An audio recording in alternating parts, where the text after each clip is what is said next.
I want to thank you for allowing for this opportunity as a follow-up and an update to some of the things that we've been doing to enhance our safety practices at the school, actually at the schools. Yesterday, I sent out a message to our parents and to the schools about some updates to the way that we will handle fighting and other unsafe acts.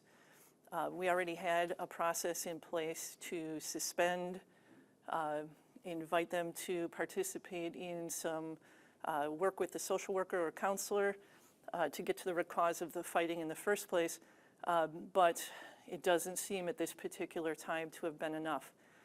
So we made modifications to the plan to make some changes that allow a little bit more accountability and opportunity to earn back privileges that we in the past maybe just afforded it. So you in the past would serve your suspension, return to school, back to business.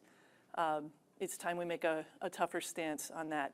So your privileges of attending basketball, football, volleyball games, going to dances, walking through the hallways without supervision, an adult right by your side, those are opportunities that now need to be earned if you are going to engage in unsafe behaviors in our high schools. In addition, there is a parent component. So parents will need to be a part of the initial conversation about consequences. And then upon return to school, a parent component about these are the behaviors we expect. How can we support you, parent, in supporting the student to work on their behaviors? And then before the student is released completely back into the school without those supervision, extra supervision measures. Another parent meeting, how can you help us ensure that the behaviors have been modified to the point where your student will be safe on our campus? I did want to share with you, so I had mentioned I started this morning at Preble High School, and I wanted to watch the process of coming into school now with the clear backpacks. And that on Monday, those become the rule, the standard practice. I can share with you that the process of entering schools based on where it was on Monday has come a long way. Students with clear backpacks are able to just enter. Those with the standard backpacks, they get the bags quickly checked and then they get into the school. On Monday, it will be clear backpacks only. Most of them look like this, standard bag, and I'll leave that for you to take a look at later if you're interested. The community response, again, overwhelming on making donations to ensure that all of our students, regardless of income or desire to go out and purchase one, have access to a free bag. In addition, some of the concerns that we heard about the bags was privacy. So we had donations for these pouches. They are large enough to hold a cell phone, earbuds, or feminine hygiene products. So these are at all of our schools in the student services area for students to grab. I randomly asked students this morning, how's it going? What do you think of this move? And I want to share with you some of their responses, which they gave me permission to. One student talked about the texture of the bag and how that makes, he's uncomfortable with the texture. Others said things like, I didn't really like it at first, but I think it was good to do this because now I don't worry so much about safety. Another student said, to be honest, I feel a lot safer now because I can see into the bags and I can focus now on my classes and not be so worried. Another student said, I know a lot of people aren't happy about it, or at least they weren't at first, but it makes us feel safer. Another one said, everyone hated it at first because it was a change, but we talked about it in class yesterday and now everybody's good with it. And then this last one, she said, if you ever need someone to speak up about how important this was, let me know. It's just a bleeping backpack. Nice. Fill in the blank. Should I have given her detention for swearing? She was great, and I think she hit it really. Students acknowledge that something needed to change, and they acknowledge that transition is hard, change is hard. Some of them had personalized their backpacks for the start of the school year, and that meant a lot to them. But they were already brainstorming, and so were the administrators, on how they can personalize these and still maintain the ability to look in the bag. Staff also, same responses, walked around and talked to them. They were grateful for these moves, both the additional consequence for fighting and also the clear backpacks. And many of them stressed that it was great to get back to focusing on academics. So with that, I'd be glad to respond to any questions that you might have. After the community roundtable with all the feedback that you received, could you just talk about your level of confidence in these new security procedures? I think it's the two major things we did, the clear backpacks and this change to how we're going to address unsafe acts like the fighting, gives me greater confidence. I think we're taking the right steps. The next part of the process will be, though, gathering all the feedback from Monday night's presentation and sharing that with the Board of Education on October 13th, and thinking more long-term. What are some of the big things that we can be doing as a district to continue to enhance our safety? What kind of feeling is it to know that, you know, students and teachers are embracing this change just a week after? You should have seen my face when I walked out of Preble this morning. I received a couple emails from community members that have been very unhappy with the clear back bags. And going to Preble this morning was a boost of confidence that the right decision was made and that we're headed in the right direction. I just needed to hear from the kids. I needed to hear from them that they understood why we were doing this and what it means for them. At Preble on Monday, I was talking to some students, and some of them raised concerns about the clear backpacks. Yeah. That they were worried that someone could still get a weapon into school. Yeah. Are you searching the clear backpacks? Is there anything with that? No? Okay. Yeah, great question. We won't be searching the clear. And I'm glad you brought that up because I want to reiterate. There's nothing that will 100% keep our buildings safe. And as I mentioned to you guys last week, same as where you work, there's no guarantees. So our goal when we're working on safety measures is how can we minimize the risk? So that's the goal with this one. How do we minimize the risk of this happening? So these are steps that we're taking. What sort of, Go ahead. what sort of impact will these new consequence procedures have on the staff as far as like, you know, time management goes and everything like that? Yeah, it will increase. If you looked at the components of it, it does add some stress to some of our staff because they'll have extra responsibilities. For example, a student that returns from out-of-school suspension can't just go back into the cafeteria and mingle with their peers. They have to earn that right. And that means we have to have a staff member supervising them in a small group somewhere for lunch. So there will be additional, and we're going to have to monitor that impact. And what's sort of been the staff's reaction to this announcement? Can we do more? Can we make this, move it into the middle schools? Can we look at doing that in the elementary schools? And overall, the ones at Preble that I spoke to this morning are grateful. So this would just be at the high schools then? Right now. Who's going to walk with students that need that transition period? I was hoping you would. Staff. We have, forgive me if I don't have the right name, student engagement managers in all of our secondary schools, so they would play a role in that. I picture some of our student services staff, and then some of our teaching staff have assigned responsibilities that could end up being a part of it, and most certainly administrators. And let me talk about that part for a second. Anytime we give consequence, there's a goal. And the goal in it is to stop the behavior that we saw initially. And there's two parts to dealing with that. One is discipline. So we're going to make this really uncomfortable for you. But the other part is we need to build relationships with this kid. There's something going on in their life that is causing this type of behavior. And we need to do what we can to help them feel connected with our school so that these behaviors discontinue. Can you say whether the student who brought the gun had any prior incidents where they might have gone through something like this, like a transition, and benefited from this? I don't think I can speak to this specific student. I think I might be violating something, so I'm sorry. I would have to dig into that a little bit to see if I could even answer that. Sorry, Ben. Before you mentioned in the future more safety protocols, does that have anything to do with potentially metal detectors in the schools? And basically, will the clear backpacks, are they going to be here indefinitely? Yeah, two really good questions.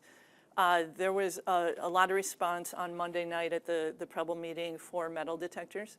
So that will be added to the list of options that we'll bring to the board on October 13th. The backpacks, we're going to, as I shared initially when we unrolled this, we're going to monitor it. And that means for right now, this is exactly what our plan is. We will have this in place and we'll monitor it for success. How do the new discipline policies, things like the removal, multi-day suspension, how does that differ from how you guys previously handled these situations? Yeah, great question. So in the past, suspension, 2-3 days, 5 days, and then you return to school just as normal. With this new step, there's not returning to normal. You will still attend your classes because we don't want to deny you your educational opportunity. That's in fact why we're here. But we will make it uncomfortable. You have to earn the right to not have to have an escort in the hallways. You will have to earn the right to not have to sit in a separate room for your lunch hour. The students will be escorted. They'll have to report to the office right away in the morning. No roaming in the halls or spending time with their friends. And at the end of school, they will report to the office and be escorted out of the building. We hope that's enough of a deterrent, Nadia. I don't know of any kid that wants to spend that much time with an adult. Vicki, I would add too, we've also added, if you're interdistrict transferred into that school, that may be revoked. That's a significant new piece of it. Right, the co-curriculars, so if you're on a team, that's not going to be available to you anymore. So there's some added teeth to what's happening. On the team thing, is that permanent? No. Or would that be permanent? It's a suspension with the possibility of becoming permanent. But the inter-district transfer, thank you, if a student choiced into that building and then causes unsafe behavior, that will be revoked and be permanent. Just a clarification with the protocols. Is everyone that is in this email new, or are some of them, were they already in place, these protocols? The out-of-school suspension was in place. And I don't think, I'd have to look at it again, but I think everything else is enhancement. Okay, I have it right here if you just want to look at it. Yeah, can I? Sure. Well, maybe expulsion, that's in the process too.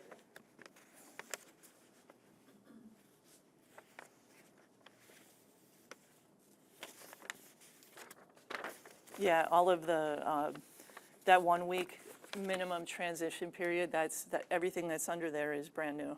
Okay. And it's labor intensive, to your point. Staff are going to play a role in this as well. Okay. And then a question about the community support. Did you receive enough donations, either the backpacks or money or the pouches, to cover all the students? I don't think we have enough for every student, but a substantial amount. I saw on the tables outside of Preble this morning, there are quite a few still left over. We sent a certain percentage, might have started at 50% to each of our secondary schools. And we'll monitor that, and if there's still more need, we'll figure it out. But it was amazing. We're going to have a list for you at some point of all of the businesses that made donations, and I see parents are still picking up extras and saying, if you need something, let us know. So the outpouring has been fantastic. How's the transition to the new bag policy been going? I know on earlier this week it was longer lines and things like that of students getting through who didn't have the bags. What's it looking like today? Yeah, so I went to Preble this morning and it went very smoothly. Kids had time to mingle inside the building with their friends before that first bell. Last time we were here, you talked about how this incident you thought stemmed from kind of a years-long conflict between student groups, that kind of thing. Yeah. What was being done to address that kind of higher level violence, and then what are you doing now? Is it just this new policy, or is there anything else? That's where we need community support. As I've mentioned numerous times, we can't do this alone. We need the help from the community. We need parents to don't be afraid to step in and look at what's inside your student's bag or check their social media or get involved with your child's life. Because we have students out in the community that aren't engaged with any adults. And that's part of, I'm going to speculate, Nadia, I'm speculating here. I think if students aren't engaged with positive adults, that's when these types of behaviors happen. So we need the support of our community to help figure this out. And I was really grateful that Chief Davis and Mayor Genrich were there on Monday night as well to show that, yeah, this isn't something that the school should have to deal with alone. How are you feeling about this coming Monday? I mean, it's the hard deadline with the backpacks. Are you feeling prepared for it? Yeah, from what I saw this morning, I'm confident it's going to be smooth. We're close to, if not already at business as it's supposed to be at our schools. Let's get back to the academics. I want you guys to ask me hard questions like, why are our reading scores where they're at? And what's going on with math? I want those kind of questions because that's truly why we're here. Following up to that last point, I mean, you're talking about kind of this new policy that seems pretty punitive, like you're saying, make it uncomfortable. But you're also talking about forming relationships. Can you kind of talk about that dichotomy and how you're focusing on the relationships too? Yeah, that's what that whole second week is about. So you come back from suspension, and that time with the adult isn't the adult necessarily saying you better behave and there's no communication between them and the student. This is about relationship building there during that time. You also mentioned earlier that you guys are going to be working directly with these parents. I mean, what is that Right. kind of going to be looking like? Yeah, I think that is, thank you for catching that. I think that's critical. If we're going to make a difference in a student's life who's struggling already by engaging in unsafe behavior, that parent relationship with our district matters. And if they're struggling, we need to be able to provide them with resources, which the community is full of them, to help them navigate the parenting role. That's going to be crucial to the success of this. And it's going to be a requirement. What specifically is that going to look like between the district and the parent? I can tell you from my own experience when I've suspended students, the most effective is having the parents at that meeting and talking through, this is what happened. Let's figure out why it happened. These are the consequences we're going to give as a school. Mom, dad, guardian, is this going to work? How can you help support this? And what do you need as a parent or guardian to help make this effective? Because if this doesn't work, the next step is expulsion. If these behaviors continue, your student won't even be in our buildings. How do we stop that from happening? Yeah, you mentioned getting expulsion. Is that something like this protocol happens, they do the week suspension, and then something that happens again and right away they're getting expelled? Or what does that look like? Yeah, it really depends. Every situation is different, so I can't say with certainty it would move to expulsion. We'd have to gauge that. But there has to be a point where we say enough. I mentioned to you guys before that Greenbay Area Public School District has alternative educational opportunities. So if a student, for whatever reason, isn't able to manage their behavior safely on our campus, we have other places. We have alternative education locations, physical alternative education places. We also have online options. So we are making a clear message here today that we're not going to tolerate this. There will be consequences until you are able to demonstrate that you can handle being in our school. We got time for one or two more questions. Vicki, how much of a factor will cost be in bringing in something like weapon detection systems? Yeah, good question. We're going to be presenting our budget to the board in October, the overall budget. And I heard President Lyerly say clear that when it comes to student and staff safety, that cost should be no object. And I will also share with you that I've been hearing from parents that have said, if there's something that we need to do and fundraise, we're prepared to do that. I heard that a lot from our Preble families over the last week. We had one vendor tell us for a single lane system where you don't have to take anything out of your pockets, anything, it's $21,000 a year. And there's no upfront costs. Yeah. It's just a typical 4-year subscription. So if you multiply that by your 40 schools, it's $840,000.